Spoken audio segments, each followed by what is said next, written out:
कराची में जो अजीबोगरीब वाक़या हुआ कि एक डकैती की वारदात होती है और उसके बाद सीसीटीवी फुटेज की मदद से इंक्वायरी होती है और पता चलता है कि जी डीएसपी जो हैं अंडर ट्रेनिंग वो इसमें मुलव्वस हैं, फिर उनको गिरफ्तार भी किया जाता है, अब मुकदमा भी चल रहा है। आमिर मंसूर लॉयर हैं, वो भी हमारे साथ हैं। पहले हम आपको सुनवा देते हैं कि जो डीएसपी इसमें मुलव्वस पाए गए हैं उनके वकील साहब ने कहा क्या। कोई कसूर ही नहीं है, वो तो अंडर ट्रेनिंग एक डीएसपी है, उसको इंस्ट्रक्शन दी थी एसएसपी साउथ साहब ने कि कोई रेड कंडक्ट होना है तो तुम उसको फॉलो अप ले लेना। ना ये उस रेड पे गया है, ना इससे कोई रिकवरी हुई है। एसएचओ डिफेंस ने 1,03,50,000 रुपये वापस किए, 12 मोबाइल फ़ोन और 2 लैपटॉप मुद्दई के, और मुद्दई ने वहाँ लिख के दिया है कि मेरी कोई आउटस्टैंडिंग लाइबिलिटी नहीं है। पुलिस ने कोई रेड किया होगा, जो गलत रिकवरी हुई है वो वापस कर दी थी उसको। बाद में इन्होंने कोई इंक्वायरीज की और उसके अंदर ये है कि फॉल्स FIR। अच्छा आमिर भाई, ये बताइएगा, डकैती की वारदात तो इसमें प्रूफ होती है कि जनाब ये डकैती हुई है, क्योंकि वो रकम जो है डिफेंस थाने के एसएचओ दे रहे हैं और एसएसपी के कहने पे कह रहे हैं। आप कह रहे हैं कि ये उस वक्त ड्यूटी पे मौजूद थे जिनको चार्ज दिया गया था उस वक्त, तो इसका मतलब ये कि वो तमाम नफरी जो है जो थाने की रेड पे गई थी या ये डीएसपी साहब थे तो वो भी इन्वॉल्व है। देखिए, जो तमाम नफरी गई थी वो एसएसपी के हुक्म पे गई थी, उसमें इस डीएसपी को कोई इंस्ट्रक्शन नहीं थी। ये डीएसपी ऑन ड्यूटी नहीं है, ये डीएसपी अंडर ट्रेनिंग है, इसके पास अपना जाती गनमैन है, इसके पास कोई नफरी नहीं है। ये तमाम नफरी जो डिप्यूट हुई थी, ये आप सुन रहे थे डीएसपी साहब के वकील हैं, वही हमें ज्वाइन करें फ़ोन लाइन पर। आमिर साहब ये जो आप बात फरमा रहे थे मैं सुन रहा था, क्या कभी इस तरह होता है कि अंडर ट्रेनिंग डीएसपी जो है वो भी थी? अगर ये फिर किस लिए गए थे, ये इनको साथ किस लिए ले जाया गया था? देखिए, ये उनका मौक़िफ़ नहीं है कि डीएसपी उमैर जो है वो उनके साथ गया था। उनका कहना यही है कि डीएसपी नहीं गया था, डीएसपी को एसएसपी साहब ने सुपरविजन के लिए छोड़ के गए थे कि आप सुपरवाइज करें, ये रेड जो कंडक्ट हो रहा है ये सही तौर पे हो जाए। और उसके हिसाब से एसएसपी साहब ने नफरियां बांधी और वहां पे जाके रेड कंडक्ट हुआ, और जो फिर मामला आपके सामने मीडिया के थ्रू पता चला और फिर FIR रजिस्टर हुई है। मेरे क्लाइंट तो एक अंडर ट्रेनिंग डीएसपी है, ये कानूनी तौर पे तो ये कहीं रेड कंडक्ट कर भी नहीं सकता, ना इसको आप डिप्यूट कर सकते हैं कहीं पर भी। जी, तो ये जो आप बात कर रहे थे, फिर ये डीएसपी का मौक़िफ़ नहीं है जिसके आप वकील हैं? नहीं, ये डीएसपी का भी मौक़िफ़ यही है। अगर आप डीआईजी साहब वेस्ट की इंक्वायरी रिपोर्ट देखिए, पहली तो बात ये है कि जो एसएचओ डिफेंस है जिसने वो तमाम के तमाम पैसा और सोना वापस किया है, वो भी एसएसपी साउथ इमरान कुरैशी के कहने पे किया, जो इंक्वायरी कहती है। अच्छा। और इंक्वायरी एक और चीज का भी तावन करती है, वो ये कहती है कि जनाब ये रेड जो है पढ़ने से पहले 18 की दोपहर में एसएसपी वेस्ट और डीआईजी वेस्ट के इल्म में एसएसपी इमरान कुरैशी ले आया था कि आज रात को यहाँ पर छापा पड़ेगा। तो जो डीआईजी इंक्वायरी कंडक्ट कर रहा है वही डीआईजी जो मेरे क्लाइंट को एक्यूज ठहरा रहा है, उसी डीआईजी की इंफॉर्मेशन मिल चुकी थी उसको कि आज रात को यहाँ पर ये काम होगा। लेकिन ये भी कहा जा रहा है कि ये जो अंडर ट्रेनिंग डीएसपी साहब हैं ये तो और भी ऐसी वारदातों में मुलव्वस हैं, ये भी कहा गया।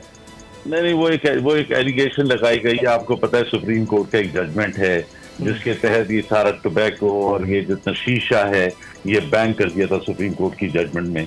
तो in compliance of supreme court judgment, ये कोई अगर पुलिस ऑफिसर ने किसी ऐसे काम को बंद करवाया हो तो उसने लीगल लॉफुल किया in terms of the judgment of supreme court. अच्छा, ये करने क्या गए थे ये सब लोग फिर वहां पर?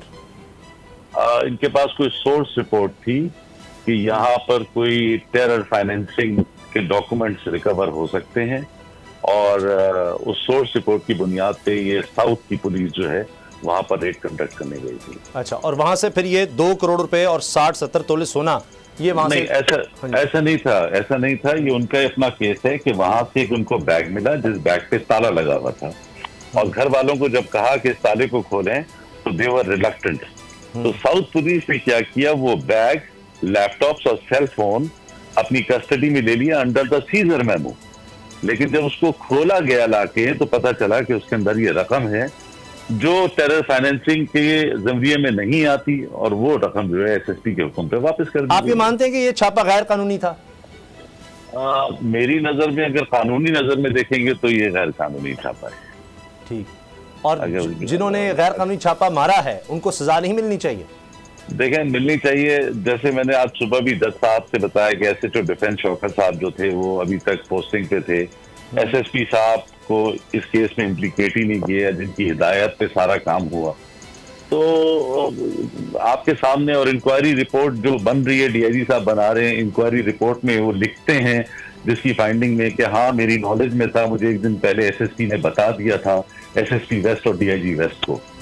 तो ये जो डॉक्यूमेंट इटसेल्फ स्पीक्स, वो बता रहा है कि भाई सबकी नॉलेज में था, बट लेकिन मुल्जिम उसको बना दिया जो कि अंडर ट्रेनिंग डीएसपी है, जिसका कोई कंसर्न ही नहीं है, ना वो मौके पे गया, ना वो रेड का हिस्सा था। अच्छा। ना उसके पास, ना उस जरूर वो एसएसपी के साथ ट्रेनिंग पे था, और उसके जब ये सारी रिकवरीज आई हैं तो वहां सीजर मेमो बना in his presence, he can be the best witness of the case, उसको तो गवाह बनाना चाहिए उनको। लेकिन आपकी बात में सुन रहा था, आपने कहा जी वो प्राइवेट, उन्होंने गार्ड भी रखा हुआ डीएसपी साहब ने, 5 प्राइवेट अफराद भी इसमें जिम्मेदार ठहराए गए हैं, ये सारे मिलकर ये छापे मार रहे थे।